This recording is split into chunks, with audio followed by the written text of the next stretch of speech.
How much self-care is enough? How much is too much? This is the question a beautiful gal posed to me just recently, and that's what I'm going to answer for you today. Welcome to the show. I am Jennifer Lucas Gibbs, here to mentor you on all things about seeing yourself in a beautiful and valuable way. And so let's talk about self-care today.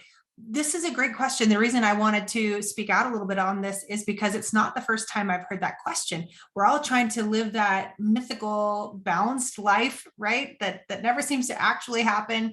And so self-care now has become a part of the things on the to-do list, the things that we should do.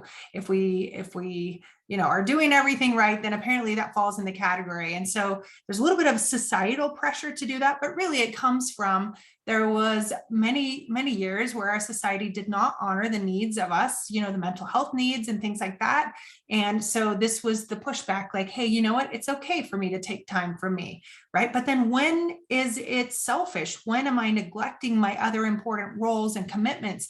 When am I neglecting important relationships because I say, I need a timeout, do not disturb, this is my time, right?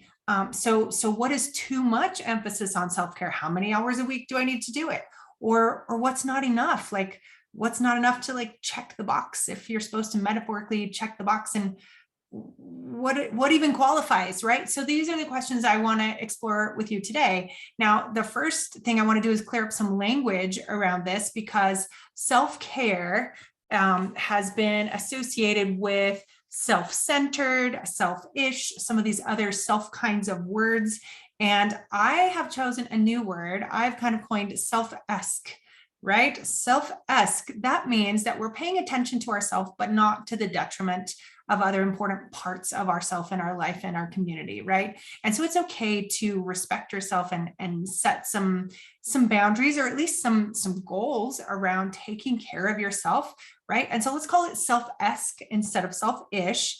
And it's not to be a to-do list item. It's not something else to feel like, oh man, if I'm failing at all this other stuff, which is probably how you feel if you're not doing the self-care things on the list, and then you add the self-care stuff that you also didn't do, and then it's just like this pile of guilt. And that is not the point of self-care. And so it's not selfish and it's not a to-do item, okay? So let's get that straight. All right, what it is a form of self-respect. I'm going to do and practice self-care. And by the way, I like the name practice. If you have a yoga practice or a meditation practice, it means you're continually growing and learning and expanding and developing your skill set, right? And so let's have a self-care practice, something we do on a regular basis that we can get better and better at. And it's a way of being, it's a way of demonstrating your self-respect to yourself. You're going to say, you know what, I am worthy of carving out time for. And that's it. It's just for me. It's not for anybody else. It's not for another purpose. I'm not being efficient. It's just for me. It's just for my self-care. And it goes along with self-love and compassion. And I would challenge you maybe to examine if you need to be a little bit more tender and loving with yourself. If you find that you are not exercising self-care, what do you think has higher priority than you in your life? So just kind of chew on that, let that marinate, and just explore maybe in a journal moment. Why am I not prioritizing myself higher if you are skipping out on the self-care? But the most important thing for me and the answer to this question, I know everybody would love to have what is the answer? Tell me, I want to read the book. I want to take the pill, right? Everyone wants tell me what the answer is. But this is going to vary, because what is self-care? It's restoring that vase of water, right, for yourself, that energy vault within yourself, and bringing you back to center. Some people would say it's, if you feel like you've given and given and given, it's your chance to recover, right? If you've exhaled and exhaled, then you get to inhale, right? And so this is you creating balance. And just like if you were sprinting, physically running a race, you would need to breathe heavy and hard and fast, and you would need a lot of recovery very quickly, right? But if you're just taking a leisurely walk, then, you just breathe deeply and you just take it slow, and that's all you need. And you're still fully recovered both ways, right? So sometimes let your self-care be flexible depending on your needs. If you're under a lot of stress and pressure and lots of external things, you may need to devote more time for yourself in those moments. And other weeks you may be just cruising along fine, and maybe you make cookies for somebody instead of taking a bath because you didn't really need to refill so much at that time, right? So the most important part is tuning in to yourself. It's much easier to have a checklist and have someone else tell you, just do it this way. But this tuning into yourself is so important in so many areas, and especially in this area, just being aware and being okay with however much or however little you need. Okay. Great example of this. If you are a follower of the Bible, if you're not, there's lots of wisdom there. But I love the example that Jesus showed, where he did a lot of one-to-one teaching, mentoring, helping people. He did a lot of group teaching and speaking, right? And he also withdrew himself to the mountains sometimes. He would go off by himself to the desert to pray. So if you find value in some of that wisdom, I would encourage you, look to that example. It's okay to say, I'm going to take a break from everything else that's going on, and I'm going to fill myself back up. I'm going to fill up my spirit and my soul, right? Now, there's a couple of different kinds of self-care. I'm going to talk about internal and external self-care. External is what people usually think of. I'm going to go get a massage. I'm going to take a bath. I'm going to dress up and put on makeup, right? But the internal counterpart of that is because the whole point of self-care is so that you feel renewed, right? So there's an internal component to this as well. And so the internal component is, I'm going to maybe consciously choose to not feel guilty about something. I'm going to let go of something. I'm going to practice being in gratitude. I'm going to see everything as half full for like 5 minutes, because that can just fill me back up with joy and just gratitude for everything that's going on around me in my life. Right?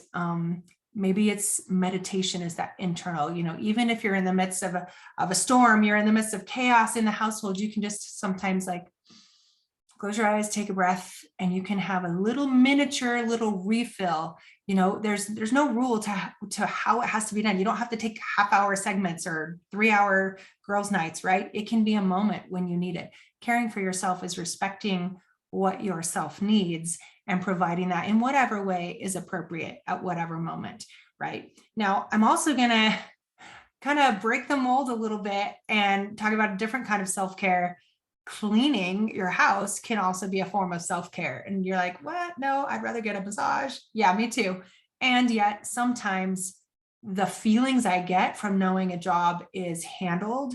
Now, this doesn't mean that I have to necessarily clean my house myself. I can hire somebody, right? But when I come into the clean space, I'm like, that feels good, right? And then sometimes it's just you creating a respectful environment for yourself, right? And so it can be something as simple as that. It can be doing a hard thing, maybe something you've been avoiding, and it feels so good. It just feels like a breath of fresh air once you've gotten that hard thing taken care of, right? Maybe it's a difficult conversation that you need to have that you're avoiding, and you're kind of leaking energy because you're not doing the hard thing.